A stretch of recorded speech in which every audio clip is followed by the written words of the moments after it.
বিএনপির যে ভারপ্রাপ্ত চেয়ারপারসন আছেন তিনিও কিন্তু তার ফেসবুক স্ট্যাটাসে আকারে ইঙ্গিতে কিন্তু বুঝিয়েছেন যে তার দেশে ফেরত যাওয়া তার একক নিয়ন্ত্রণাধীন নয়। কেন?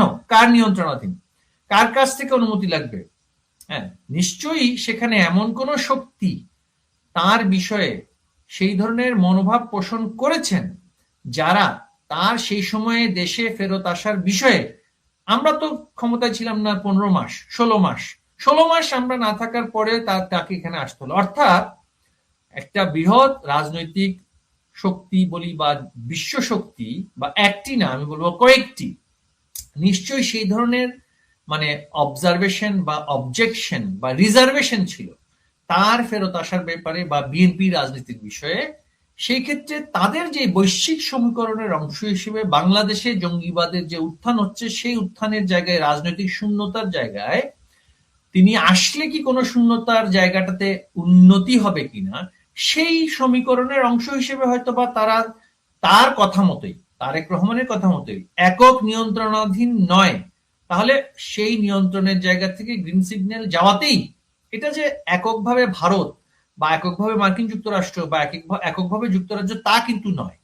এটা একটা সম্মিলিত সমীকরণ, এবং তাদের যে নানান ইনফ্লুয়েন্স আমাদের দেশের ভেতরে আছে। আমি যদি বলি সেনাবাহিনী, আমি যদি বলি জুডিশিয়ারি, আমি যদি বলি এই যে সুশীল এনজিও গোষ্ঠী, যে সার্বিকভাবে আপনার ব্যবসায়িক প্রতিনিধি বা ছাত্র পর্যায়ে বা শ্রমিকদের মধ্যে তাদের যে একটা মানে আভ্যন্তরীণ রাজনীতিতে তাদের যে একটা অবস্থান আছেই, এই বিশ্ব শক্তিগুলোর সেই অবস্থান বা সেই স্টেক হোল্ডারের অংশ হিসেবে, সেই স্টেক হোল্ডিং এর অংশ হিসেবে তারা কিন্তু সেই জায়গাটাতে নিশ্চয়ই পরিস্থিতি বিবেচনায় সেই ধরনের গ্রিন সিগন্যাল দেওয়ায় তিনি গিয়েছেন। সেই যাওয়াটা যে একেবারে ভারতের মানে সিদ্ধান্ত বা ভারতের সাথে সম্পর্ক স্থাপন করা, সেটা আমি মনে করি না। আমি মনে করি এখানে অনেকগুলো সমীকরণ এখানে আছে। তাদের সিদ্ধান্তেই কি তারেক রহমানের বিএনপির সঙ্গে জামায়াতে ইসলামীর সম্পর্কটা এত দূরত্বের হয়ে গেল? কারণ খালেদা জিয়ার বিএনপি আর জামায়াতে ইসলামী তো অত্যন্ত ঘনিষ্ঠ ছিলেন। সেটা কি আপনি যে বলছেন যে বিভিন্ন শক্তি, তারাই কি তারেক রহমানের বিএনপিকে জামায়াতে ইসলামী থেকে আলাদা করলো, এবং এই বিএনপি তার মানে একটা আলাদা বিএনপি যে প্রত্যাশা তারেক রহমানের বক্তৃতা শুনেও সাধারণ মানুষের ভেতরেও মনে হয়েছে যে তিনি পাহাড়ের মানুষ, সমতলের মানুষ, হিন্দু, বৌদ্ধ, খ্রিস্টান সকলকে নিয়ে ঐক্যবদ্ধ বাংলাদেশের কথা বলছেন। তার মানে ওই যে 17 বছর নির্বাসনের পর যে তারেক রহমান গিয়ে বিএনপির হাল ধরলেন, সেই বিএনপি একটা আলাদা বিএনপি হবে, সে প্রত্যাশা তার মানে এখন বিশ্বাস, তার মানে এখন বিদেশি নানা পক্ষ করছেন। দেখুন, দেশের সাধারণ নাগরিকরা তো সকলেই বিশ্বাস করতে চায় বা সেই বিষয়ে একটা আশা রাখতে চায়, যেই তারেক রহমান 17 বছর আগে বাংলাদেশ ছেড়েছিলেন এবং তার পরবর্তীতে 14-15 সালে তার যে রাজনৈতিক আগ্রাসী ভূমিকা ছিল, যে আগ্রাসী ব্যক্তিত্ব ছিল, 17 বছর পরে তারেক রহমান সেই আগ্রাসী ভূমিকা থেকে বেরিয়ে এসে পরিবর্তিত হয়ে দেশের বর্তমান বাস্তবতায় আরেক ধরনের ব্যক্তিত্ব নিজের মধ্যে মানে আনবেন বা সেই ধরনের মানসিকতার প্রতিফলন, এটা তো দেশের সাধারণ মানুষের সবার প্রত্যাশা, তাই না? তো তারা তো কেউ চায় না আবার জ্বালাও পোড়াও বাংলাদেশ আবার পরিণত হোক। আমরা কেউই চাই না, আওয়ামী লীগ কর্মী বলি বা দেশের সাধারণ নাগরিকরা বলি, আমরা কিন্তু কেউই সেটা চাই না। এই প্রত্যাশা থাকাটা তো অস্বাভাবিক কোনো প্রত্যাশা নয়। এবং বাংলাদেশে বিএনপির ভারপ্রাপ্ত চেয়ারম্যান তারেক রহমান দেশে ফেরবার পরে দেশে বিদেশে একটা ব্যাপক আগ্রহ লক্ষ্য করা যাচ্ছে, যারা মনে করছেন যে তারেক রহমান বাংলাদেশের ভবিষ্যৎ প্রধানমন্ত্রী হলে তিনি একটি ঐক্যের বাংলাদেশ, একটা স্থিতিশীলতার বাংলাদেশ উপহার দেবেন। এবং বেগম খালেদা জিয়ার মৃত্যুর পর ভারত ব্যক্তিগতভাবে প্রধানমন্ত্রী মোদির শোক বার্তা তারেক রহমানের হাতে পৌঁছে দিতে ভারতের পররাষ্ট্রমন্ত্রী এস জয়শঙ্করকে বাংলাদেশে পাঠানোর পর এই আলোচনাটাও তুঙ্গে উঠেছে যে যেমনটা মনে করা হচ্ছিল যে ভারতের একটা সমর্থন আছে তারেক রহমানেরই ভবিষ্যৎ প্রধানমন্ত্রী হওয়ার ক্ষেত্রে, ভারত সত্যিকার অর্থেই বিএনপির প্রতি তাদের সমর্থনটা প্রকাশ্যে জানান দিতেও একরকমের আকুল বা ব্যাকুল হয়ে উঠেছে। মানে বাংলাদেশের রাজনীতিতে ভারতের ঐতিহাসিক মিত্র বলে পরিচিত আওয়ামী লীগের অন্য যে কোনো সময়ের চেয়ে এখন ভারতের সমর্থন বেশি প্রয়োজন বলে যেই বিশ্লেষকেরা মনে করছেন, তারা বলছেন যে বিএনপির সঙ্গে ভারতের বন্ধুত্ব নিশ্চয়ই আওয়ামী লীগকে বিচলিত করছে। আসলেই কি তাকে বিচলিত করছে, উদ্বিগ্ন করছে? এই প্রসঙ্গে আলোচনায় আমার সঙ্গে যুক্ত হয়েছেন আওয়ামী লীগ নেতা এবং আওয়ামী লীগ সরকারের সাবেক মন্ত্রী মহিবুল হাসান চৌধুরী নফেল। মহিবুল হাসান চৌধুরী নফেল, আপনাকে স্বাগত জানাই। মহিবুল হাসান চৌধুরী নফেল, মানে প্রশ্নটা সরাসরি যে তারেক রহমান ফেরবার পর তাকে ঘিরে দেশের মানুষের যে পরিমাণ উৎসাহ, ইতিবাচক উৎসাহ, যে তিনি একটা ঐক্যবদ্ধ শান্তির বাংলাদেশ গড়ে তুলতে নেতৃত্বের ভূমিকা রাখতে পারবেন, সে বিষয়ে যে প্রত্যাশা, এর পাশাপাশি ভারত সরকার বেগম খালেদা জিয়ার মৃত্যুর পর যেভাবে শোক বার্তা পাঠাতে পররাষ্ট্রমন্ত্রীকে পাঠিয়ে দিল, প্রতিরক্ষা মন্ত্রীকে বাংলাদেশ হাইকমিশনে পাঠালো, তাতে এটা পরিষ্কার কিনা যে ভারত সরকার ভীষণ আকুল ভাবে বিএনপির সঙ্গে একটা সম্পর্ক গড়ে তুলতে চাইছে। আওয়ামী লীগ তো তাহলে আরো বোধহয় সংকটে পড়লো। আপনাদের মিত্র ভারত এখন তারেক রহমানকে ক্ষমতায় চাইছে। দেখুন, ভারতের সাথে বাংলাদেশের যে সম্পর্ক, সেটা কোনো দল দ্বারা নির্দেশিত কখনোই হয়নি এবং আগামীতেও হবে না।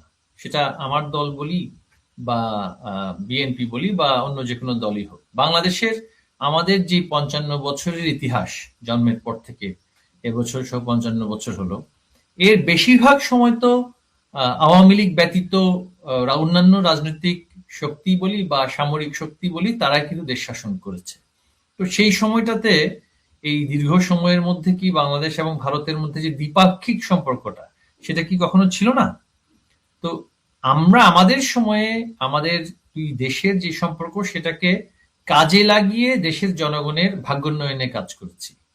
কিন্তু প্রচারণাটা আমাদের যেই রাজনৈতিক প্রতিপক্ষ, তারা প্রচারণাটা এমন করেছে যে ভারতীয় আধিপত্যবাদ ইত্যাদি নানান ধরনের একটা, আমি বলবো একটা আজগুবি এবং উজবুকি, উজবুকি একটা ন্যারেটিভ আমাদের দেশের মানুষের সস্তা জনপ্রিয়তার জন্য তারা সামাজিক যোগাযোগ মাধ্যম, রাজনীতির মাঠ, সবখানে সবসময় চালিয়ে এসছে, এখনো চালিয়ে যাচ্ছে।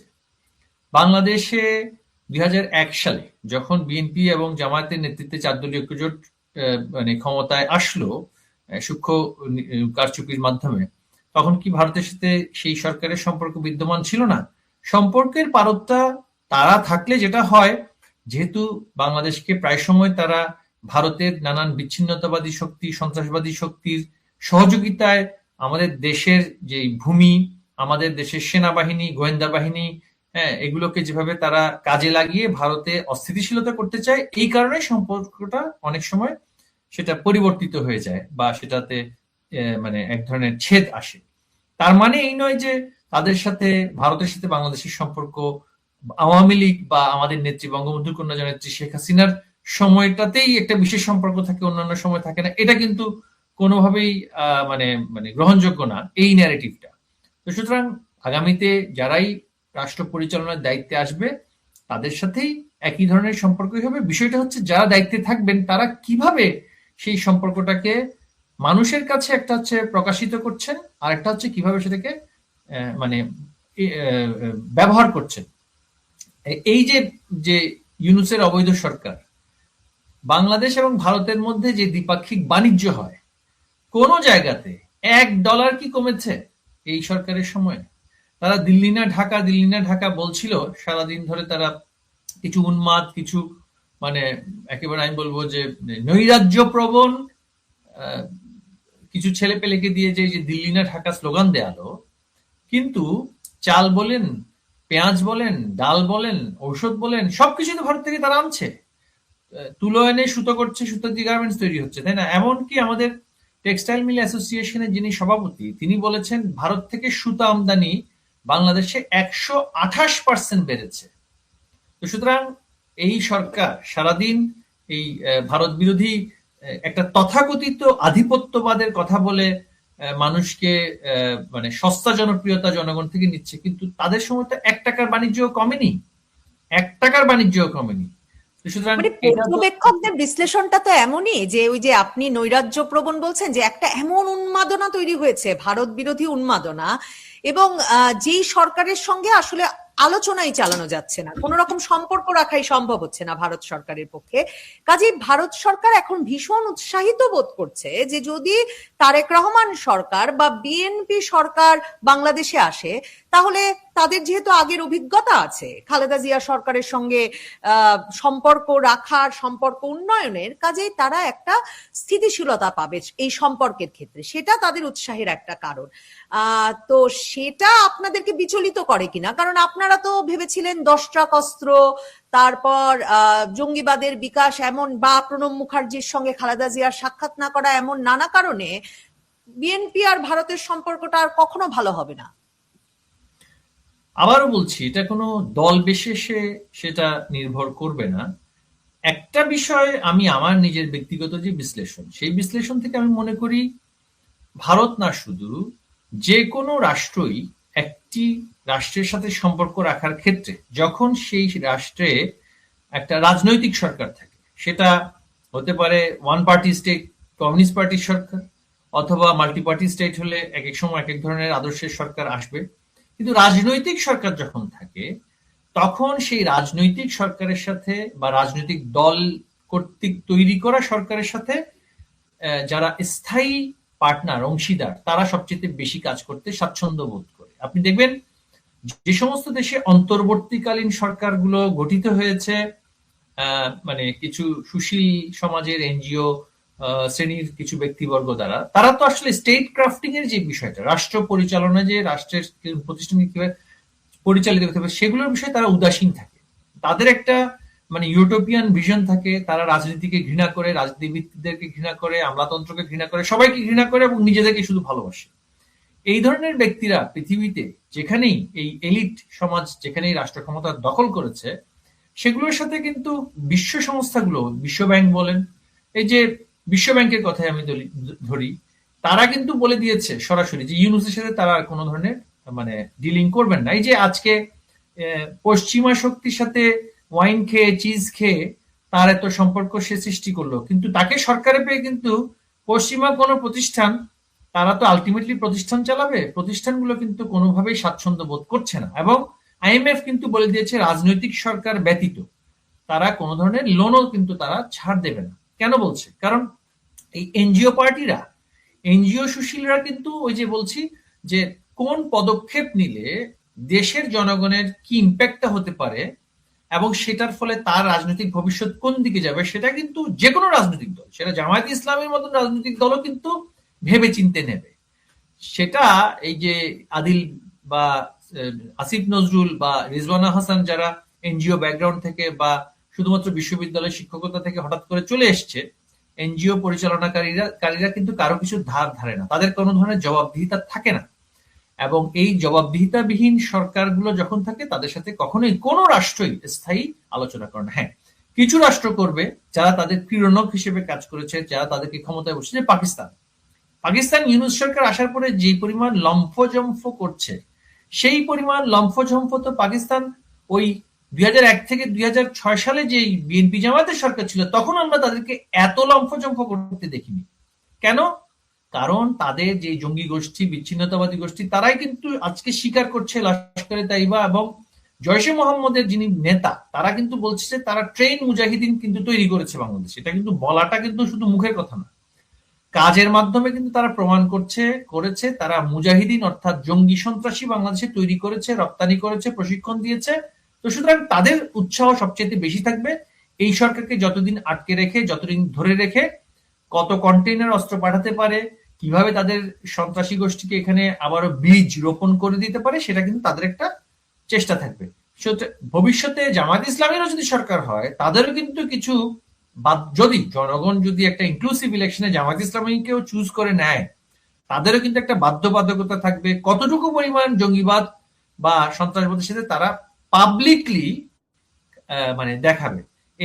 হয়তো গোপনে করেছে, যেটা আগে তারা করেছে, গোপনে করেছে। নিশ্চয়ই, মানে আপনাদের নিশ্চয়ই এটাও একটা বিশ্লেষণ আছে, মানে ভারতে বাংলাদেশে তো এই বিশ্লেষণ হচ্ছে, বিশেষ করে ভারতীয় মিডিয়ায় হচ্ছে যে এই যে পাকিস্তান খালেদা জিয়ার মৃত্যুর পর তাদের দূত, তাদের সরকারের উচ্চপদস্থ কাউকে পাঠাচ্ছেন শুনবা মাত্র, মানে একরকমের এই যে ভারতের পররাষ্ট্রমন্ত্রীর চলে যাওয়া, এবং মানে এটাতে তো একরকম স্পষ্ট যে ভারত আসলে বিএনপির সঙ্গে একটা মৈত্রীর বন্ধন তৈরি করতে চাইছে। মানে আপনারা তো একটা দীর্ঘ সময় 10 ট্রাকের কথা বলে 10 ট্রাক অস্ত্র সহ নানা কথা বলে তারপর মানে এই যে উত্তর পূর্বাঞ্চল ভারতের অস্থির থাকে বিএনপি বা জামাত ক্ষমতায় থাকলে কথা বলে আপনারা বরাবর বলে এসেছেন যে ভারতের আসলে আওয়ামী লীগ ছাড়া কোনো মিত্র নাই। এমনকি ভারতের পর্যবেক্ষকরাও বলছিলেন যে সে কারণেই সব ডিম তারা এক ঝুড়িতে রাখতে বাধ্য হয়েছিল। তো তাহলে এবার তো তারা ঝুড়ি পরিবর্তন করছে। আমরা এখন কখনোই বলিনি আওয়ামী লীগ ছাড়া ভারতের মানে ভারত বাংলাদেশের কারোর সাথে সম্পর্ক রাখতে পারবে না। ভারতের সাথে বাংলাদেশের প্রত্যেকটা রাজনৈতিক দলের সম্পর্ক আছে। আপনি যখন ভারতীয় দূতাবাসের কোনো অনুষ্ঠানে যাবেন, আপনি সেখানে বিএনপির নেতা থেকে শুরু করে জামায়াত ইসলামীর নেতা ব্যতীত এমনকি মানে চরমোনাইয়ের পীর সেইখানকার নেতৃবৃন্দ কিন্তু সেখানে নিয়মিত গিয়েছেন। এটা কূটনৈতিক শিষ্টাচারের অংশ হিসেবে তারা সবসময় তাদেরকে মানে নিমন্ত্রণ করেছে এবং তারা গিয়েছে। এবং একটা জিনিস খেয়াল রাখবেন যে নির্বাচন বাংলাদেশে যতবারই হয়েছে, নির্বাচনের মাধ্যমে সেটা একপক্ষীয় সরকার, দ্বিপক্ষীয় সরকার, ত্রিপক্ষীয় সরকার এসেছে, সেটা নিয়ে কিন্তু ভারত বা চীন আমাদের আরেকটা প্রতিবেশী রাষ্ট্র, তারা কিন্তু কোনো ধরনের নির্বাচনের মান নিয়ে প্রশ্ন তোলে না। তারা তোলে সেই সরকারের, রাজনৈতিক সরকারের কার্যকলাপ নিয়ে বা কার্যক্ষমতা নিয়ে প্রশ্ন তোলে। তো আমাদের দেশে কি 2001 সালে আপনি দেখবেন যে একটা আলোচনা আছে বাজারে যে ভারতকে তৎকালীন সময়ে যে একটা টাটা মানে গ্রুপ, সেখানে তাদেরকে নাকি মানে গ্যাস বিক্রির আশা দিয়ে তৎকালীন সময়ে যে আজকে যে মাহমুদুর রহমান সারাদিন সারা রাত এখন ভারত বিরোধিতা জপছে, সে আমার দেশ পত্রিকার মানে সাংবাদিকতা ব্যাকগ্রাউন্ড থেকে না গিয়েও ব্যবসায়ী থেকে সাংবাদিকে পরিণত হওয়া বা নিজেকে পরিচয় দেয়া ব্যক্তি তখন পরিষ্কার বলছিল যে তারা প্রয়োজনে যে এই যে রিজার্ভ রাখার প্রয়োজন নেই গ্যাসের, তারা কিন্তু বিক্রি করবে, হ্যাঁ গ্যাস বিক্রি করবে, টাটা গ্রুপকে দেবে ইত্যাদি ইত্যাদি নানান ধরনের প্রতিশ্রুতি আশা দিয়ে কিন্তু তারা সেই সম্পর্কটাকে একটা অন্য পর্যায়ে, একটা লেনদেনের পর্যায়ে নিয়ে যেতে চেয়েছিল, লেনদেনের পর্যায়ে। হ্যাঁ, পরবর্তীতে তাদের কার্যকলাপ কিন্তু সেটা প্রকাশিত হয়েছে। এবং ভারত না শুধু, মার্কিন যুক্তরাষ্ট্র কিন্তু সেখানে ক্ষুব্ধ তাদের উপরে সেই সময়টাতে যে পরিমাণ ভয়াবহ জঙ্গিবাদের উত্থান বাংলাদেশে হয়েছে এবং রাষ্ট্রীয় মদদে, হ্যাঁ যেটা বলছে যে স্টেট অ্যাক্টররা কিন্তু জড়িত ছিল প্রত্যেকটা ঘটনাতে। অর্থাৎ স্টেট অ্যাক্টররা জড়িত থাকলে যারা স্টেটের দায়িত্বে ছিলেন, নেতৃত্বে ছিলেন, তাদের তো দায় বর্তায়। তো সুতরাং সেই হিসেবেই কিন্তু বিএনপি কে বা জামায়াত ইসলামের নেতৃবৃন্দকে সেভাবে করে মার্কিন যুক্তরাষ্ট্র, ভারতের কথা বাদ দিন, আরো দূরের দেশ, তারাও কিন্তু একভাবে একটা একঘরে করে ফেলেছিল রাজনৈতিকভাবে। আপনাকে একটা জিনিস বুঝতে হবে, 15 বছর বিএনপি আমাদের সরকারের সময় কিন্তু অ্যাক্টিভ ছিল, কিন্তু রাষ্ট্র ক্ষমতায় আসতে পারেনি, নির্বাচন নিয়ে যতই অভিযোগ করুক। তারপরে 2 বছর যেই তত্ত্বাবধায়ক সরকারের আপনার যেই সরকার ছিল, মইনু আহমেদ এবং ফখরুদ্দিনের যে সরকার, সেই 2 বছর মিলিয়ে 17 বছর তারা কিন্তু এখন যদি আপনি বলেন যে এটা একমাত্র মানে মানে দেশীয় সমীকরণের অংশ হিসেবে ছিল, আমি সেটা মনে করি না। কারণ আন্তর্জাতিক মহলে বিএনপি এবং জামায়াত ইসলামীর এই অ্যালায়েন্সটা নিয়ে কিন্তু বিশ্বের যে তৎকালীন মানে বিরাজমান অবস্থা ছিল, যে ইসলামিক স্টেটের উত্থান হচ্ছে, আল কায়দার উত্থান হচ্ছে, সেইখানে দুষ্কৃতিকারী জঙ্গিবাদী গোষ্ঠীর সাথে যারা সম্পর্ক রাখবে তাদেরকে কিন্তু কেউ এক টেবিলে বসাতে দিত না, বসতে দিত না, কথাই শুনতে চাইতো না, যে রাজনৈতিক বিষয়ে আমরা ইন্টারফেয়ার করতে চাই না বলেই কিন্তু তাদেরকে ক্ষান্ত করতে। আপনাকে এটা জিনিস বুঝতে হবে, 17টা বছর কেন বিএনপি এবং জামায়াত ইসলামী রাষ্ট্র ক্ষমতার অংশীদার হতে পারেনি, এটা যে শুধুমাত্র মানে আওয়ামী লীগের কারণে তারা পারেনি তা কিন্তু নয়। হ্যাঁ, সেটা এটা বিএনপির যে ভারপ্রাপ্ত চেয়ারপারসন আছেন তিনিও কিন্তু তার ফেসবুক স্ট্যাটাসে আকারে ইঙ্গিতে কিন্তু বুঝিয়েছেন যে তার দেশে ফেরত যাওয়া তার একক নিয়ন্ত্রণাধীন নয়। কেন? কার নিয়ন্ত্রণাধীন? কার কাছ থেকে অনুমতি লাগবে? হ্যাঁ, নিশ্চয়ই সেখানে এমন কোন শক্তি তার বিষয়ে সেই ধরনের মনোভাব পোষণ করেছেন যারা তার সেই সময়ে দেশে ফেরত আসার বিষয়ে, আমরা তো ক্ষমতায় ছিলাম না 15 মাস, 16 মাস আমরা না থাকার পরে তাকে এখানে আসতে হলো। অর্থাৎ একটা বৃহৎ রাজনৈতিক শক্তি বলি বা বিশ্ব শক্তি, বা একটি না, আমি বলবো কয়েকটি, নিশ্চয়ই সেই ধরনের মানে অবজারভেশন বা অবজেকশন বা রিজার্ভেশন ছিল তার ফেরত আসার ব্যাপারে বা বিএনপি রাজনীতির বিষয়ে। সেই ক্ষেত্রে তাদের যে বৈশ্বিক সমীকরণের অংশ হিসেবে বাংলাদেশে জঙ্গিবাদের যে উত্থান হচ্ছে, সেই উত্থানের জায়গায়, রাজনৈতিক শূন্যতার জায়গায় তিনি আসলে কি কোনো শূন্যতার জায়গাটাতে উন্নতি হবে কিনা, সেই সমীকরণের অংশ হিসেবে হয়তোবা তারা তার কথা মতোই, তারেক রহমানের কথা মতোই একক নিয়ন্ত্রণাধীন নয়, তাহলে সেই নিয়ন্ত্রণের জায়গা থেকে গ্রিন সিগন্যাল যাওয়াতেই, এটা যে এককভাবে ভারত বা এককভাবে মার্কিন যুক্তরাষ্ট্র বা এককভাবে যুক্তরাজ্য তা কিন্তু নয়, এটা একটা সম্মিলিত সমীকরণ। এবং তাদের যে নানান ইনফ্লুয়েন্স আমাদের দেশের ভেতরে আছে, আমি যদি বলি সেনাবাহিনী, আমি যদি বলি জুডিশিয়ারি, আমি যদি বলি এই যে সুশীল এনজিও গোষ্ঠী, যে সার্বিকভাবে আপনার ব্যবসায়িক প্রতিনিধি বা ছাত্র পর্যায়ে বা শ্রমিকদের মধ্যে তাদের যে একটা মানে আভ্যন্তরীণ রাজনীতিতে তাদের যে একটা অবস্থান আছেই, এই বিশ্ব শক্তিগুলোর সেই অবস্থান বা সেই স্টেক হোল্ডারের অংশ হিসেবে, সেই স্টেক হোল্ডিং এর অংশ হিসেবে তারা কিন্তু সেই জায়গাটাতে নিশ্চয়ই পরিস্থিতি বিবেচনায় সেই ধরনের গ্রিন সিগন্যাল দেওয়ায় তিনি গিয়েছেন। সেই যাওয়াটা যে একেবারে ভারতের মানে সিদ্ধান্ত বা ভারতের সাথে সম্পর্ক স্থাপন করা, সেটা আমি মনে করি না। আমি মনে করি এখানে অনেকগুলো সমীকরণ তাহলে কি এখানে তাদের সিদ্ধান্তেই কি তারেক রহমানের বিএনপির সঙ্গে জামায়াতে ইসলামীর সম্পর্কটা এত দূরত্বের হয়ে গেল? কারণ খালেদা জিয়ার বিএনপি আর জামায়াতে ইসলামী তো অত্যন্ত ঘনিষ্ঠ ছিলেন। সেটা কি আপনি যে বলছেন যে বিভিন্ন শক্তি, তারাই কি তারেক রহমানের বিএনপিকে জামায়াতে ইসলামী থেকে আলাদা করলো, এবং এই বিএনপি তার মানে একটা আলাদা বিএনপি, যে প্রত্যাশা তারেক রহমানের বক্তৃতা শুনেও সাধারণ মানুষের ভেতরেও মনে হয়েছে যে তিনি পাহাড়ের মানুষ, সমতলের মানুষ, হিন্দু, বৌদ্ধ, খ্রিস্টান সকলকে নিয়ে ঐক্যবদ্ধ বাংলাদেশের কথা বলছেন। তার মানে ওই যে 17 বছর নির্বাসনের পর যে তারেক রহমান গিয়ে বিএনপির হাল ধরলেন, সেই বিএনপি একটা আলাদা বিএনপি হবে, সে প্রত্যাশা, তার মানে এখন বিশ্বাস, তার মানে এখন বিদেশি নানা পক্ষ করছেন। দেখুন, দেশের সাধারণ নাগরিকরা তো সকলেই বিশ্বাস করতে চায় বা সেই বিষয়ে একটা আশা রাখতে চায়, যেই তারেক রহমান 17 বছর আগে বাংলাদেশ ছেড়েছিলেন এবং তার পরবর্তীতে 14-15 সালে তার যে রাজনৈতিক আগ্রাসী ভূমিকা ছিল, যে আগ্রাসী ব্যক্তিত্ব ছিল, 17 বছর পরে তারেক রহমান সেই আগ্রাসী ভূমিকা থেকে বেরিয়ে এসে পরিবর্তিত হয়ে দেশের বর্তমান বাস্তবতায় আরেক ধরনের ব্যক্তিত্ব নিজের মধ্যে মানে আনবেন বা সেই ধরনের মানসিকতার প্রতিফলন, এটা তো দেশের সাধারণ মানুষের সবার প্রত্যাশা, তাই না? তো তারা তো কেউ চায় না আবার জ্বালাও পোড়াও বাংলাদেশ আবার পরিণত হোক। আমরা কেউই চাই না, আওয়ামী লীগ কর্মী বলি বা দেশের সাধারণ নাগরিকরা বলি, আমরা কিন্তু কেউই সেটা চাই না। এই প্রত্যাশা থাকাটা তো অস্বাভাবিক কোনো প্রত্যাশা নয় এবং সঠিক প্রত্যাশাই। আবার রাজনীতির যেই মানে কৌশলের অংশ হিসেবে যে জামায়াতে ইসলামী এবং আওয়ামী লীগ এই দুটো রাজনৈতিক দল, আবার বিএনপি এই আরেকটি তৃতীয় মানে মানে আমাদের আরেকটি রাজনৈতিক দল এবং অন্যান্য যে রাজনৈতিক দলগুলো আছে, এগুলো যে সবসময় একে অপরের প্রতিপক্ষ থাকবে বা ছিল বা আছে তাও কিন্তু নয়। এখানে কিন্তু অনেক ধরনের মানে মানে সম্পর্ক পরিবর্তনের বিষয় থাকে। আপনি দেখবেন যে জামায়াত ইসলামী তো আওয়ামী লীগের যেই দাবি ছিল 1996 সালে, যে তত্ত্বাবধায়ক সরকারের যে দাবিটা ছিল, সেখানে তো জামায়াত ইসলামী বিএনপির বিরুদ্ধে সেখানে আওয়ামী লীগের সাথে যুগপৎ আন্দোলনও করেছে না? এবং সেই আন্দোলন করার ফলেই তো বেগম জিয়ার সরকার তৎকালীন সময়ে 15 দিনের মাথায় সংসদে আইন পাশ করে আবার পদত্যাগ করতে বাধ্য হয়েছে। আবার সেই একই জামায়াতে ইসলামী 2001 সালে কিন্তু মানে আওয়ামী লীগ সরকার আসার পরে 96-তে 5 বছর পরে 1 সালে তারা একসাথে নির্বাচন করে আবার তারা বিএনপির সাথে সেভাবে সরকার পরিবর্তনের সেই খেলায় অংশগ্রহণ করেছে। আবার দেখবেন যেই তত্ত্বাবধায়ক সরকারের সময়ে মানে 2 বছর সময়টাতে আওয়ামী লীগ এবং বিএনপির নেতৃবৃন্দ, শীর্ষ নেতৃবৃন্দ গ্রেফতার হলেন, তাদের বিরুদ্ধে মামলা দেওয়া হলো শত শত। আর সেই সময় আমার বাবা এবিএম মহিউদ্দিন চৌধুরী, তিনি মেয়র ছিলেন চট্টগ্রামের আওয়ামী লীগের।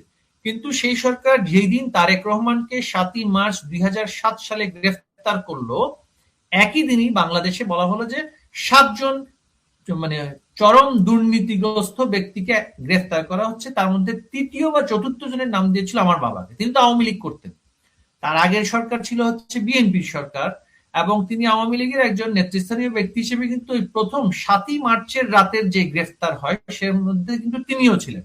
তিনি একমাত্র সেই সময় আওয়ামী লীগের নেতা হিসেবে সেই তালিকাতে তিনি ছিলেন। এবং আমাদের অনেক নেতা সেদিন গ্রেফতার হয়েছিলেন, আমাদের নেত্রী বঙ্গবন্ধুর কন্যা জননেত্রী শেখ হাসিনাও গ্রেফতার হয়েছিলেন।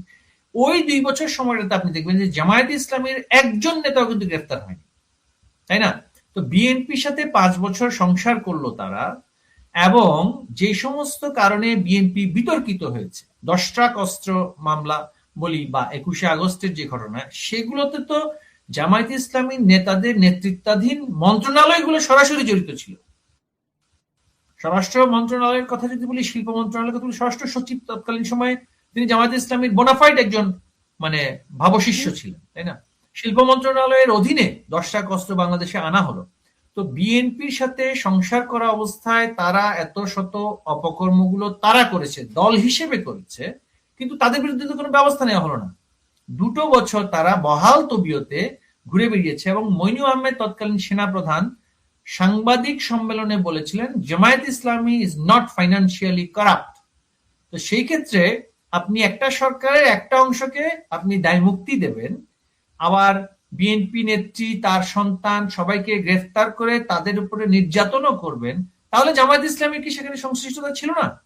সেই তত্ত্বাবধায়ক সরকার কর্তৃক বিএনপির উপরে যে অত্যাচার নির্যাতন তৎকালীন সময়ে হয়েছে, আমরা তো বলেছি আমরা বিচার চাই। আমরা তো বিএনপির নেতাকর্মীদেরকে ধরে নিয়ে গিয়ে তাদেরকে পিটিয়ে মারুক, সেটা তো আওয়ামী লীগের রাজনীতি না, বিএনপির সেটা রাজনীতি হতে পারে, যেটা আমরা মব সন্ত্রাসের মাধ্যমে দেখেছি। আমার বাবাও জেলে ছিলেন, তারেক রহমান সাহেবের সাথে আমার বাবা জেলে ছিলেন, এবং আমাদেরকে সেই কাশিমপুর জেল থেকে বা যখন বঙ্গবন্ধু মেডিকেল কলেজে আসা হতো তখন বলতেন তিনি যে মানে তারেক রহমানের সাথে আলোচনা হয়েছে বা কথা হয়েছে, বিএনপি নেতৃবৃন্দের সাথে আলোচনা হচ্ছে, কথা হচ্ছে, সেটা তো জেলে, তখন সালমান এফ রহমানও জেলে ছিলেন, তা আমাদের বাইরে থেকে অনেক খাবার দাবার, ওষুধ পত্র ইত্যাদি পাঠাতে হতো, তাদের সাথে কমিউনিকেশন হতো।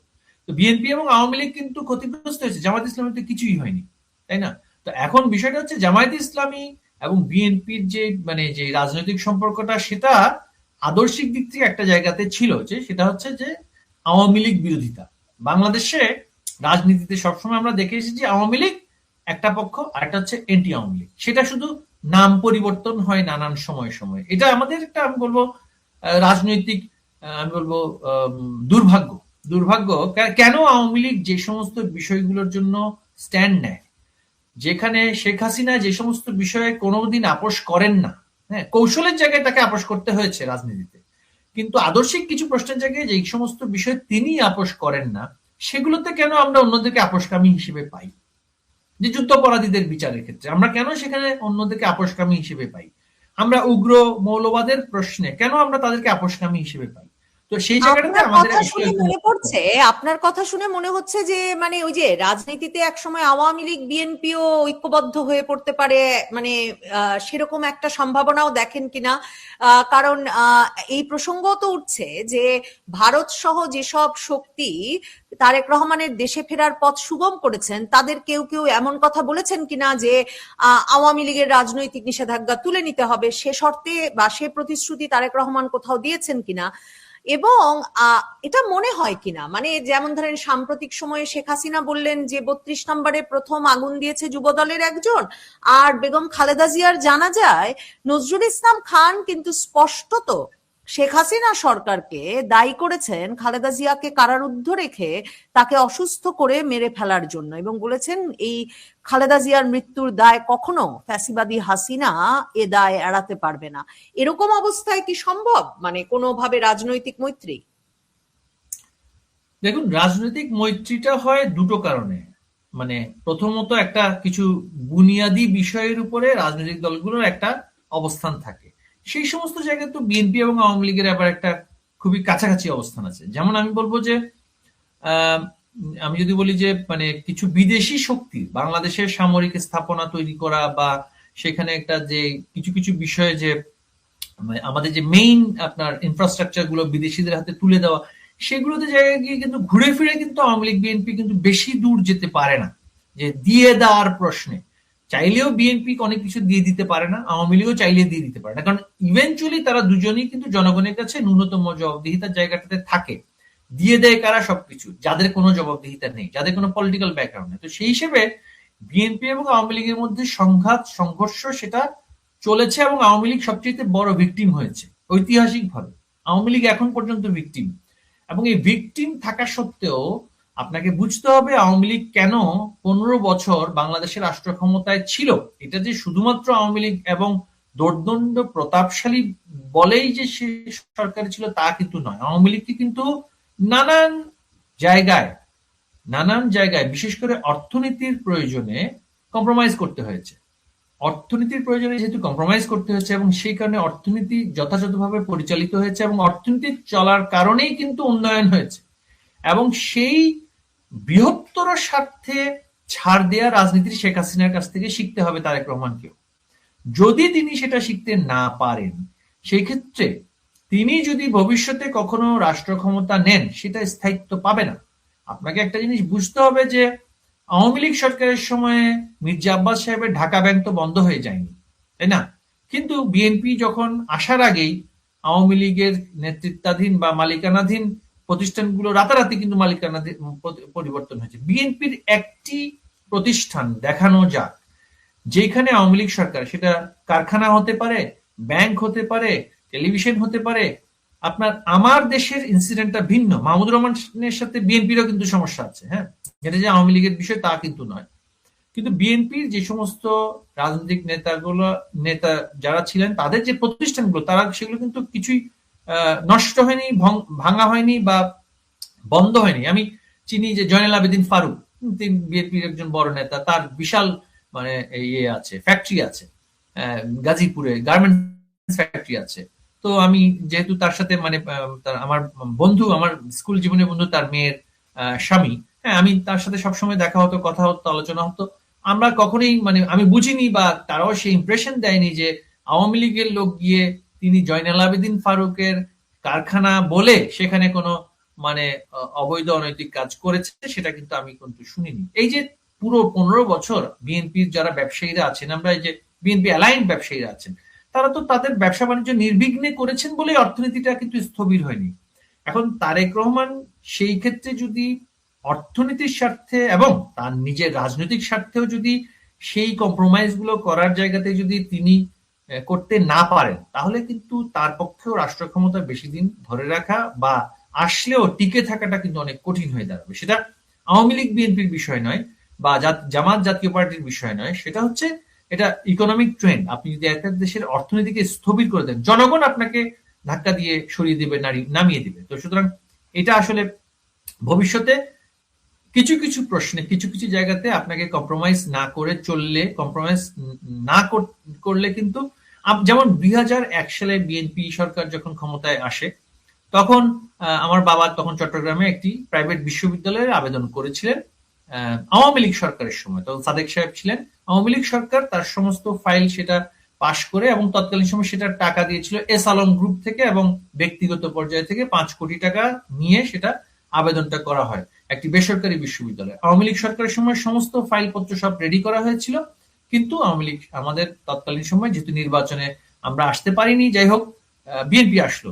বিএনপি আসার পরও 2001 সালে কিন্তু জানুয়ারি মাসে ওই তৎকালীন প্রধানমন্ত্রী বেগম খালেদা জিয়ার সইতেই কিন্তু সেই অনুমোদনটা কিন্তু পাশ হয়েছে কারণ মানে প্রাতিষ্ঠানিক স্বার্থে। তিনি এসেই তো মানে সব আওয়ামী লীগের সবকিছু বন্ধ করে দিব, এই কথাও তো তিনি বলতে পারতেন, তাই না? তো সেই ক্ষেত্রে প্রাথমিকভাবে সেই ধরনের এবার মনোবৃত্তি কি তারেক রাখেননি বলে। রহমানের সাথে আপনি মনে করেন কারো কথা হয়েছে, মানে আওয়ামী লীগ নেতৃত্ব নাকি এই নির্বাচনের আগে এখন আবার নতুন করে কৌশল নির্ধারণে ব্যাপক আলাপ আলোচনা চলছে আপনাদের মধ্যে? আপনাদের অনেকে, নেতৃবৃন্দের অনেকে আবারও দিল্লি গিয়েছিলেন সভানেত্রী শেখ হাসিনার সঙ্গে দেখা করতে, এমন কথাও শুনেছি বিভিন্ন সংবাদ মাধ্যমে। আবার মানে এই যে নতুন মার্কিন রাষ্ট্রদূত আসছেন সে সময়টায়, জানুয়ারি মাসে, সে সময়টাও আবার মানে ফেব্রুয়ারির নির্বাচনটা এখনো অন্তর্ভুক্তিমূলক করতে আপনাদের দিক থেকে মানে আর কোনো প্রত্যাশা আশা আছে কিনা, নাকি এবার নির্বাচনটা হয়ে যাবে সেটাই মনে করছেন? ভারত সরকার একরকম সেটা আসলে মেনে নিয়েছে কিনা? ভারত তো সবচেয়ে বড় অ্যাডভোকেট ছিল আপনাদের জন্য যে অন্তর্ভুক্তিমূলকই হতে হবে নির্বাচনটা স্থিতিশীলতার স্বার্থে, সেটা মানে বাংলাদেশের উদ্দেশ্যে বলতো যেমন, তেমন বারবার মার্কিন যুক্তরাষ্ট্র সহ বিভিন্ন তরফকে স্মরণ করিয়েছে। ভারতও হাল ছেড়ে দিয়েছে। এবার তারেক রহমান এসে একটা অন্তর্ভুক্তিমূলক পরিবেশ তৈরি করবেন, সেটাই নেক্সট স্ট্র্যাটেজি? দেখুন, ভারত বলার মানে কি বলেছে সেটা আমি সুনির্দিষ্ট করে আমার কাছে সেই তথ্যটা নেই। তবে মার্কিন যুক্তরাষ্ট্রের 7 জন সিনেটর একটা যৌথভাবে বাংলাদেশে এই যে ক্ষমতা দখলকারী ইউনূসকে কিন্তু চিঠি লিখেছে তারা কিন্তু ক্লিয়ারলি বলেছে দুটো কথা, মানে আওয়ামী লীগের যে নিষেধাজ্ঞা সেটার বিরোধিতা করেছে তারা, আবার তারা বলেছে পার্টিসিপেটরি ইলেকশন হতে হবে, আবার তৃতীয় কথা বলেছে ফ্লড আইসিটি ট্রাইব্যুনাল, যেই ট্রাইব্যুনালটা কার্যকর মানে করতে গিয়ে এত সমালোচনা এবং আমাদের নেত্রীকে তথাকথিত মৃত্যুদণ্ড দেওয়া হলো, ক্যাঙ্গারু কোর্ট, সেটাকে কিন্তু মার্কিন যুক্তরাষ্ট্রের সেনেটররা বলছে, আমরা কিছু বলিনি, আমাদের যে মানে বলতে হয়েছে কিছু তা কিন্তু না। তো এখন এক পেশে একটা নির্বাচন, সেই নির্বাচনেও তারা এখনো স্থির হতে পারছে না কি করবে, সেটা মানে তাদের পক্ষে অনেক কঠিন হয়ে দাঁড়িয়েছে। দ্বিতীয় বিষয়টা হচ্ছে যে সেই নির্বাচনের প্রশ্নে আমরা তো এখনো বলিনি যে আমরা নির্বাচনে অংশগ্রহণ করতে চাই না, আমরা তো বলতে পারতাম না আমরা অবশ্যই নির্বাচনে অংশগ্রহণ করতে চাই। আওয়ামী লীগ এমন একটি দল 2008 সালের সেপ্টেম্বর মাসে সিদ্ধান্ত যখন নেওয়া হলো যে নির্বাচন হবে ডিসেম্বর মাসে, অক্টোবর এবং নভেম্বর 2 মাসের মধ্যে আওয়ামী লীগ মাঠে নেমে নির্বাচন করে ফেলেছে, সেখানে বিএনপিও মাঠে ছিল। Awami League is always election মুখী একটা রাজনৈতিক দল। তো সুতরাং আপনি পার্টিসিপেটরি ইলেকশন যদি হয়, আওয়ামী লীগ যে কোনো সময় নির্বাচন করতে রাজি, কিন্তু নির্বাচনের যে বিষয়, আমার তো 300 এমপির মধ্যে 100 এখন কারাগারে, আর বাকি 200 আত্মগোপনে। তো সেই ক্ষেত্রে আমার যারা ইতিমধ্যে নির্বাচিত এমপি হয়েছেন তাদেরকে বেঁধে রেখে, তাদেরকে বাইরে রেখে, তাদেরকে প্রক্রিয়া থেকে, সেটা তো কোনো নির্বাচন হতে পারে না, সেটা তো একটা টোকেন জেস্চার বলতে পারেন। তো সেই ক্ষেত্রে আমাদের দাবি সবসময় যে একটি প্রশ্নবিদ্ধ নির্বাচনের আয়োজন আপনারা করতে যাচ্ছেন, সেটা ভারত বলে না, মার্কিন যুক্তরাষ্ট্র বলে না, এটা সকলেরই কিন্তু একটাই কথা যে বাংলাদেশে একটা বৃহৎ ইলেকটোরেট, সেটা আওয়ামী লীগের ভোটার, জাতীয় পার্টির ভোটার, তারাও যে ভোট দিতে যাবে এমন কোনো নিশ্চয়তা নেই, কারণ সেখানে তারা কিন্তু ব্যাপক চাপের মধ্যে আছে। শুধু আওয়ামী লীগ বলে কেন, ওয়ার্কার্স পার্টির আমাদের যিনি রাশেদ খান মেনন, তার দলের কিন্তু 2টো সিট বিএনপি সরকারের সময় কিন্তু পার্লামেন্টে ছিল, বরিশালে ছিল, রাজশাহীতে ছিল, তারপরে এই যে জাসদের সিট, হ্যাঁ সেখানে তো তারা নির্বাচিত সংসদ সদস্য ছিলেন। এই দলগুলোর যে নির্বাচনে টোটাল যে ভোটের পার্সেন্টেজ যেটাই হোক না কেন, তাদের সংসদে প্রতিনিধিত্ব করেছিল তারা প্রতিকূল পরিবেশেও। তো সেই ধরনের সংসদের প্রতিনিধিত্বকারী রাজনৈতিক দলগুলোকে আপনি একেবারে গলা চেপে ধরে নির্বাচন থেকে বাইরে রাখছেন, এই যে একটা অরাজকর এবং নৈরাজ্যপূর্ণ অবস্থা, এবং যেখানে সেখানে আওয়ামী লীগের নেতাকর্মী অ্যালাইন্ড, আমাদের যারা এলাই আছে তাদের নেতাকর্মীদেরকে হত্যা করা হচ্ছে, জেলে হত্যা করা হচ্ছে, বাইরে হত্যা হচ্ছে, এই পরিস্থিতিটা পরিবর্তন না হলে নির্বাচনের পরিবেশই নেই। আপনি কি মনে করেন বর্তমানে যে বিদ্যমান পরিস্থিতি, যেখানে জামায়াতে ইসলামীর সাথে বিএনপির মানে চারিদিকে প্রত্যেকটা বিষয়ে নিয়ন্ত্রণ, প্রভাব এবং দখল নিয়ে যে একটা মনস্তাত্ত্বিক এবং মাঠের যে বিরোধিতা এবং সংঘর্ষ চলছে, এই পরিস্থিতিতে কি নির্বাচন আসলে করা সম্ভব? এই যে পুলিশ স্টেশন থেকে লুট হয়ে যাওয়া অস্ত্রর 30% এখন পর্যন্ত আপনার উদ্ধার করা হয়নি। এই 30% অস্ত্র মানে হচ্ছে আমাদের দেশের টোটাল পুলিশ ফোর্সের 30% অস্ত্র, near about 8 to 10,000 lethal weapon, কিন্তু এগুলো হ্যাঁ, অথবা নন লেথাল ওয়েপনও হতে পারে। তো সেই যে পুলিশ গ্রেড ওয়েপন, সেগুলো যেখানে মাঠে আছে 300 আসনে, এই 10,000 অস্ত্র, এর সাথে আরো অবৈধ অস্ত্র, এই অস্ত্রগুলোর ইম্প্যাক্টটা কি হতে পারে সেটা তো আপনি এখন থেকে বুঝতে পারছেন। এই ধরনের পরিস্থিতিতে আসলে নির্বাচন কতটুকু অর্থবহ হবে, নির্বাচন কতটুকু অংশগ্রহণমূলক করা যাবে, এই যারা করতে চাচ্ছে তাদের মধ্যে অংশগ্রহণমূলক কতটুকু করা যাবে, এই প্রশ্নটা এখনো আছে। তারেক রহমান কি আওয়ামী লীগের রাজনৈতিক নিষেধাজ্ঞা তুলে নেওয়ার মানে উনি যদি ক্ষমতায় যান, উনি যদি হন পরবর্তী প্রধানমন্ত্রী, সে পথ করে দেবেন সেটা প্রত্যাশা করেন? মানে একটা অন্যরকম রাজনীতি শুরু হবে মনে করেন? এবং প্রথমত হচ্ছে ভবিষ্যতে বাংলাদেশের প্রধানমন্ত্রী কে হবেন সেটা যদি বাংলাদেশের মানুষকে সিদ্ধান্ত নেওয়ার দায়িত্ব দেয়া হতো বা দেয়া হয়, বা সেটা যদি সুযোগটা দেয়া হয়, তাহলে কে প্রধানমন্ত্রী হবেন সেটা আমরা কেউই জানি না। সেটা মানে আমরা বলছি যে কারান্তরীণ যে রাজনৈতিক নেতৃবৃন্দগুলো আছেন তাদের মধ্যে থেকে কেন হবে না। বাংলাদেশে তো অনেক রাজনৈতিক পপুলার পলিটিক্যাল লিডার হ্যাঁ বাংলাদেশের ভবিষ্যতে প্রধানমন্ত্রী হতে পারেন। আমাদের প্রধানমন্ত্রী বঙ্গবন্ধু কন্যা জননেত্রী শেখ হাসিনা, তাকে রাজনীতি করে আপনি তাকে ওই যে দেশের পরিস্থিতি পরিবর্তন করে নির্বাচন করার সুযোগ দিন, তিনি কেন হবেন না? বিষয়টা আসলে কে হবেন বিষয় না। তারেক রহমান যদি জনগণের ভোটে পার্টিসিপেটরি ইলেকশনে দেশে যদি নির্বাচন করে যদি সংসদে যেতে পারেন, সংসদ সিদ্ধান্ত নেবে সংসদ নেতা কে হবে, প্রধানমন্ত্রী কে হবে, সংসদের সেটা মানে রুলিং পার্টি ডিসাইড করে, তাই না? এখন সেই ক্ষেত্রে সেই ডিসিশনের পরে তার মানসিকতা, যেই রাষ্ট্রের দায়িত্বে থাকবে তাকে সিদ্ধান্ত নিতে হবে যে আমি কিভাবে রাষ্ট্র পরিচালনা করব। বাংলাদেশে আওয়ামী লীগকে বাদ রেখে রাষ্ট্র ক্ষমতায় কেউ স্থায়ীভাবে শান্তিপূর্ণভাবে আপনার এই যে রাষ্ট্র পরিচালনা করতে পারবে, এই চিন্তাটা কোনো উন্মাদও করে না।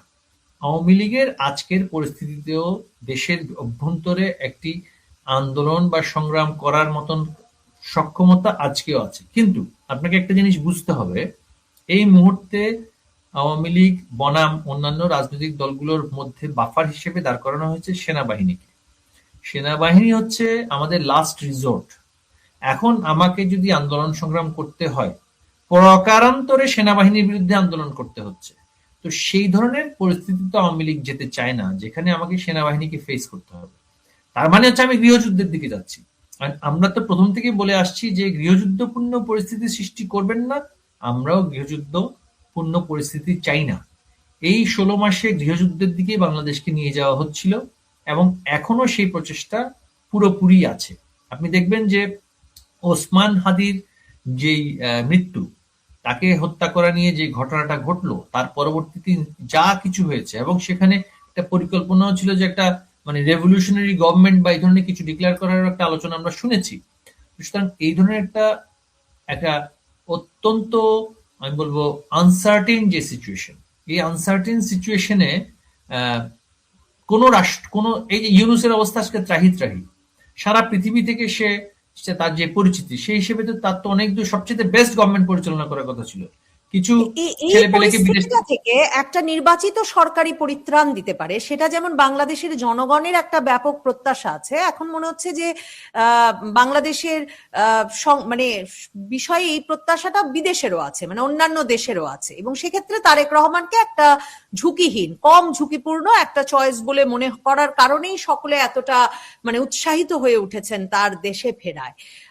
তো আমার শেষ প্রশ্ন আপনার কাছে, যে যদি ভারত তারেক রহমানের মধ্যে একজন স্থিতিশীল অংশীদার পেয়ে যান, সহযোগী পেয়ে যান, তাহলে ভারত এই যে মানে আওয়ামী লীগ সভানেত্রী শেখ হাসিনা কে একরকমের রাজনৈতিক কর্মকাণ্ড পরিচালনা করতে দিচ্ছে ভারত থেকে, কিংবা ভারত যে মানে এই যে আপনাদের বিপদের সময় আপনাদের অনেক মানে দল, নেতা, কর্মী, সংগঠনেরই অনেক মানুষজনের একরকমের একটা আশ্রয়স্থল হয়ে উঠেছে, ভারত এই সমর্থনটা আপনাদের দেবে কেন? কারণ আপনারাও নিশ্চয়ই লক্ষ্য করেছেন ভারতের সুশীল সমাজের একটা অংশও কিন্তু এখন প্রশ্ন তুলছেন, টকশোতে আলাপ হচ্ছে যে এই আওয়ামী লীগ সভানেত্রী বা আওয়ামী লীগকে আশ্রয় দিয়ে আমাদের বোধহয় বাংলাদেশের সাথে সম্পর্কটা খারাপ হয়ে গেল।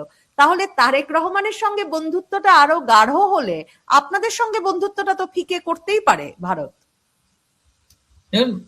ভারত বলেন বা যুক্তরাষ্ট্র বলেন, যুক্তরাজ্য, পৃথিবীর কোনো দেশ কিন্তু কখনোই তার মানে প্রায়র হিস্ট্রি রেকর্ড ছাড়া কিন্তু তারা সম্পর্ক করে না।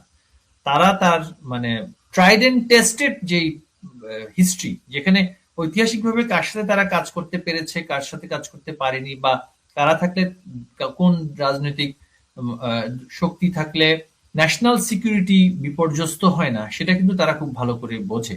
ভারতের চাইতেও এখন একটা বড় মাথা ব্যথা হচ্ছে পশ্চিমা বিশ্বের। পশ্চিমা বিশ্বে যেই পরিমাণ বাংলাদেশি, আমি যদি বলি ইউরোপ বা আমেরিকা বা যুক্তরাজ্য, যেই পরিমাণ, বা অস্ট্রেলিয়ায় যেই পরিমাণ বাংলাদেশি সেখানে থাকে, আমাদের দেশের মানুষ সেখানে থাকে, সেইখানে যখন মাদার কান্ট্রিতে, আমার মাতৃভূমিতে যখন সেটা যদি একটা জঙ্গিবাদী রাষ্ট্রে পরিণত হওয়ার প্রক্রিয়ায় থাকে, সেটার ইম্প্যাক্টটা কিন্তু প্রবাসী বাঙালিদের মধ্যে কিন্তু পড়ে।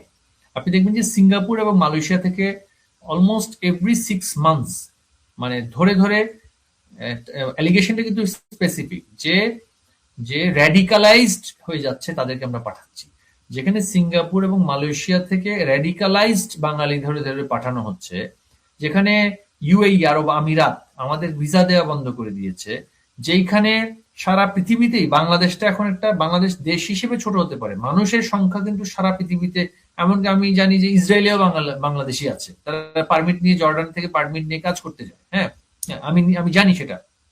8 ঘন্টার পারমিট আছে, সেখানে নানান ধরনের কাজ সেখানে করে। তো এই যে সারা পৃথিবীতে যে বাংলাদেশিরা বিদ্যমান আছে, মাদার কান্ট্রিতে যখন আপনি সিরিয়াতে যখন আইসিস এর রাষ্ট্র প্রতিষ্ঠিত হলো, সিরিয়ান সারা পৃথিবীতে আছে কজন? অল্প কিছু। সেই অল্প কিছু সিরিয়ানের জ্বালাতেই মার্কিন যুক্তরাষ্ট্র তটস্থ ছিল। হ্যাঁ, এখানে আক্রমণ হতো, ওখানে আক্রমণ হতো।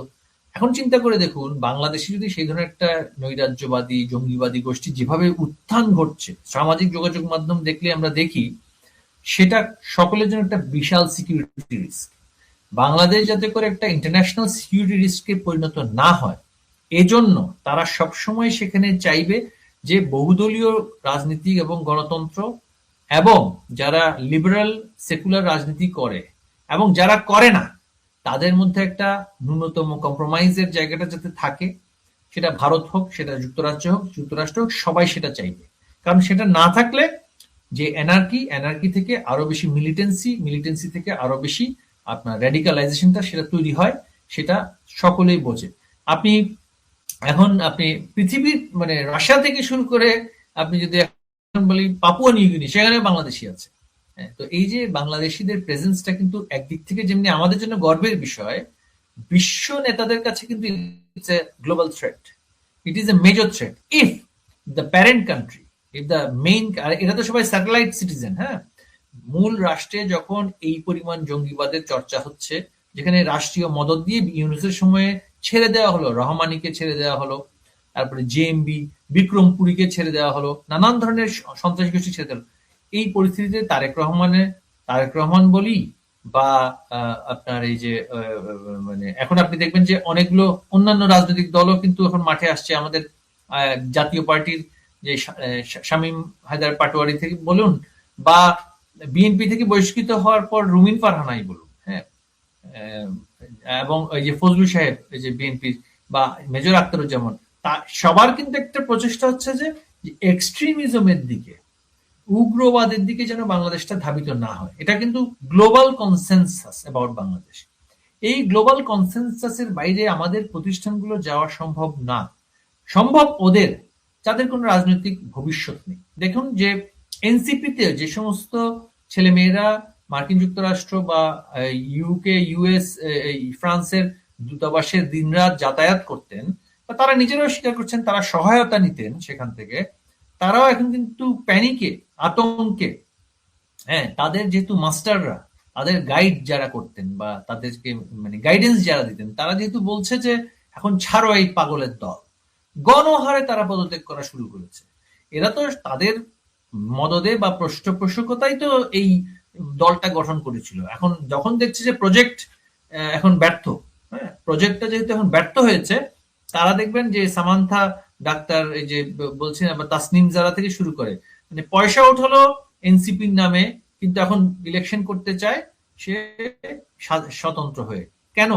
কারণ তাদেরকে যারা রেগুলেট করছে, তাদের রিমোট কন্ট্রোল যেখানে আছে, তারা কিন্তু উল্টে গিয়েছে। তারা যা ভেবেছিল, তারা দেখছে পরিস্থিতিটা ভিন্ন। এনজিও পার্টি দিয়ে দেশ চালানো সম্ভব না, পলিটিক্যাল এলিমেন্ট লাগবে, আওয়ামী লীগকে লাগবে, বিএনপি কে লাগবে, জাতীয় পার্টিকে লাগবে, এবং রিফর্মড জামায়াত ইসলামকে লাগবে। একটা এই আলোচনার মধ্যে দেখবেন মানে জামায়াতে ইসলামীর আমিরও কিন্তু বলেছেন রয়টার্সের সঙ্গে সাক্ষাৎকারে যে তার সঙ্গেও ভারত আলোচনা করেছিল, তিনি এতদিন গোপন রেখেছেন 5 মাস, কারণ ভারত থেকে মানা করা হয়েছিল।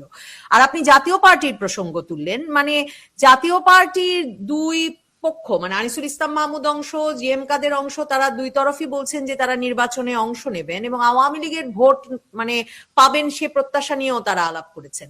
মানে আমার প্রশ্নটা কিন্তু ছিল যে নানাজনই যদি আওয়ামী লীগের বিকল্প হয়ে ওঠে, মানে বিশেষভাবে মধ্যপন্থী বিএনপি তারেক রহমানের নেতৃত্বে যদি ভারতের মতো প্রতিবেশী দেশগুলোকে, বা আপনি বারবার যুক্তরাষ্ট্রের কথা বলছেন, যুক্তরাজ্যের কথা বলছেন, অংশীদার দেশগুলোকে যদি একটা স্থিতিশীলতা দিতে পারে সম্পর্কে এবং আভ্যন্তরীণ রাজনীতিতে, তাহলে আওয়ামী লীগের রাজনীতিতে ফেরার জন্য তাদের তাগিদ দেওয়ার তাগিদটা তো কমে আসা স্বাভাবিক। মানে আওয়ামী লীগ তাহলে আরো অপ্রাসঙ্গিক হয় না, আওয়ামী লীগ আরো বেশি প্রাসঙ্গিক হবে যদি রাজনৈতিক কোন মানে দল সরকার পরিচালনার দায়িত্ব যদি অন্তর্বর্তীকালীন ভাবেও পায়, আমি যে বললাম যে নির্বাচন নিয়ে এখনো অনেক অনিশ্চয়তা আছে, নির্বাচন বাদ রাখুন, আপনি যে কোনো রাজনৈতিক দলকে এই মুহূর্তে বলা হলো যে আপনি অন্তর্বর্তীকালীন সরকারটা পরিচালনা করুন এবং নির্বাচন মানে অনুষ্ঠান করুন, নির্বাচনের দিকে ধাবিত হন, সেই রাজনৈতিক দলের যখন প্রক্রিয়াটা শুরু হবে তখন কিন্তু বিশ্ববাসী, সকল স্টেক হোল্ডার সবাই চাইবে সকল রাজনৈতিক দলের পার্টিসিপেশন। এবং আওয়ামী লীগ যেহেতু একটা বড় সংগঠন, আপনি আওয়ামী লীগের শূন্যতা, আওয়ামী লীগের প্রয়োজনীয়তা তো বিএনপি দিয়েও সেটা মানে পরিপূর্ণ করা সম্ভব না। একটা পরিস্থিতিতে যেহেতু সেনাবাহিনী একটা পক্ষ নিয়েছে, আন্তর্জাতিক চাপের কারণেই হোক বা যে কোনো পরিস্থিতির কারণেই হোক বা কম্প্রোমাইজড হয়ে, সেই ক্ষেত্রে পুলিশ বাহিনী একটা অবস্থায় গিয়েছে, বা আমি যদি বলি আমাদের যেটা বিচারাঙ্গন সেটা একটা অবস্থায় নিয়ে যেতে বাধ্য করা হয়েছে। সেই অবস্থার কারণে এই মুহূর্তে তারা নীরবে অনেক কিছুই সহ্য করে যাচ্ছে আওয়ামী লীগ সংক্রান্ত বিষয়ে। দেশে তো এখন কোনো আইনের শাসন নেই, একেবারে একটা নৈরাজ্যকর একটা পরিস্থিতি।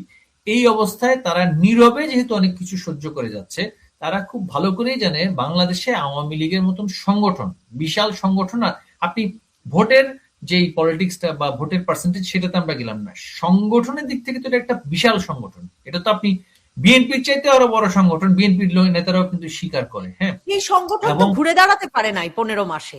সংগঠন আপনি কিভাবে ঘুরে যাবেন? সংগঠনের যখন আপনি 40,000 কর্মীকে জেলে পুরে দিবেন, সংগঠনে যখন 800 নেতা কর্মীকে হত্যা করবেন এবং সেনাবাহিনী সরাসরি মাঠে নামিয়ে সেই সংগঠনকে আপনি দমন করবেন, বিএনপি তো 15 বছর পুলিশের ভয়েই তো রাস্তায় নামতে পারেনি, সেনাবাহিনী তো অনেক পরের কথা আসছে। আপনি তো এখন জঙ্গি বাহিনী, সেনাবাহিনী, পুলিশ বাহিনী, বিচার ব্যবস্থা এবং সিভিল অ্যাডমিনিস্ট্রেশন সবগুলোকে আওয়ামী লীগের পিছনে নামিয়েছে, সবগুলোকে। তো এই অবস্থায় তো কোনো দল টিকে থাকতো না, তারা তো নিষিদ্ধ করে দিয়েছে। নিষিদ্ধ করার পরও এত প্রতিকূলতার মধ্যেও আওয়ামী লীগের কিন্তু কোথাও ওই একজন দুজন খুচরো লোক ঘোষণা দিচ্ছে তারা অন্য দলে যাবে বা স্বতন্ত্র হবে। সংগঠন হিসেবে তো আওয়ামী লীগ তো নিশ্চিহ্ন হয়ে দূরের কথা, ক্ষয় হয়নি। মাঠে দাঁড়াতে পারা আর সংগঠনকে ধরে রাখতে পারা দুটো বিষয় আছে। আওয়ামী লীগ কিন্তু সাংগঠনিকভাবে দাঁড়িয়েই আছে, মাঠে নামতে পারছে না এই পরিস্থিতির কারণে।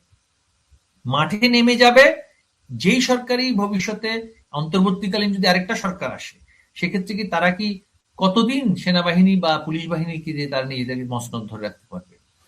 পরবর্তীতে যদি একটা নির্বাচন, একপেশে নির্বাচন হয়েও যদি কোনো সরকার প্রতিষ্ঠিত হয়, একপেশে একদলীয় ভাবে এক বিতর্কিত একটা নির্বাচনের মাধ্যমে যদি একটা সরকার আসে, সেই সরকারকে কতদিন জঙ্গি বাহিনী, সেনাবাহিনী, পুলিশ বাহিনী দিয়ে আপনি আটকাতে পারবেন, রাখতে পারবেন? 3 মাস, 6 মাস। সেই 3 মাস 6 মাস পরে তাদেরকে তো ব্যারাকে ফিরিয়ে নিয়ে যেতে হবে।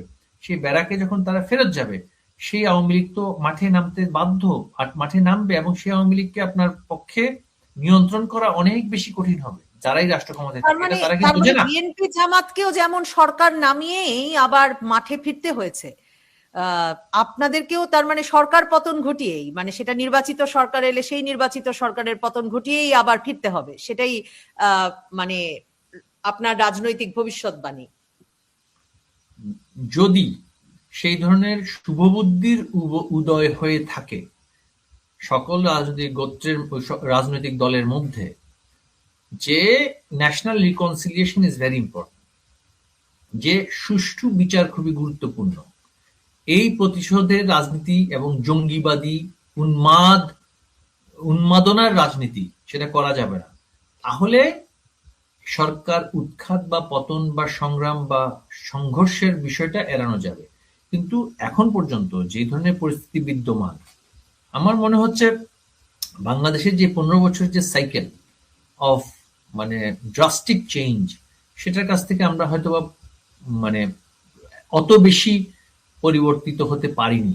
যেই সরকারই আসুক না কেন আগামীতে, তারাও খুব ভালো করেই জানে যদি এই ধরনের 15 বছর, যে 15 মাস ধরে যেভাবে করে আমাদের উপরে নির্যাতন অত্যাচার চালানো হচ্ছে, সেটা যদি তারা কন্টিনিউ করে, তারা তো সরকারে থাকতে পারবে না, তাদের পক্ষে সরকারে থাকা সম্ভব হবে না। এটা তারা খুব ভালো করেই জানে, এবং সেটা জেনেই কিন্তু তাদেরকেও, যদি কেউ আসে, যদি, আবারও বলছি যদি, নির্বাচন কিন্তু অনিশ্চিত এখন পর্যন্ত। কারণ এখন একটি রাজনৈতিক দল একেবারেই রাষ্ট্র ক্ষমতা উপভোগ এবং ভোগ দুটোই করছে, উপভোগও করছে ভোগই করছে, সেটা হচ্ছে জামায়াতে ইসলামী এবং ইউনূসের যে পালিত গৃহপালিত দল এনসিপি, তাদের কাছেই তো রাষ্ট্র ক্ষমতা জামায়াতে ইসলামী এবং তাদের বি টিম, এ টিম এবং বি টিম মিলে কিন্তু রাষ্ট্র তারা পরিচালনা করছে।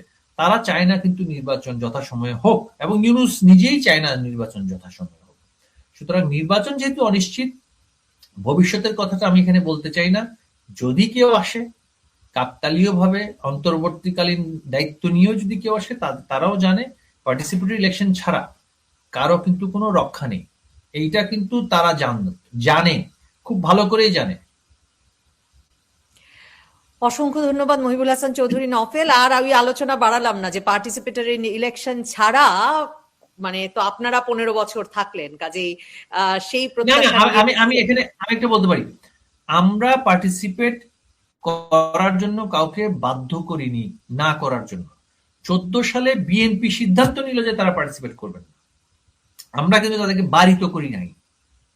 18 সালে তারা পার্টিসিপেট করেছিলেন, নির্বাচনের প্রচার প্রচারণা ভোটের রাজনীতিতে কি হচ্ছে এটা পরের কথা। 18 সালে তারা পার্টিসিপেট করেছিলেন,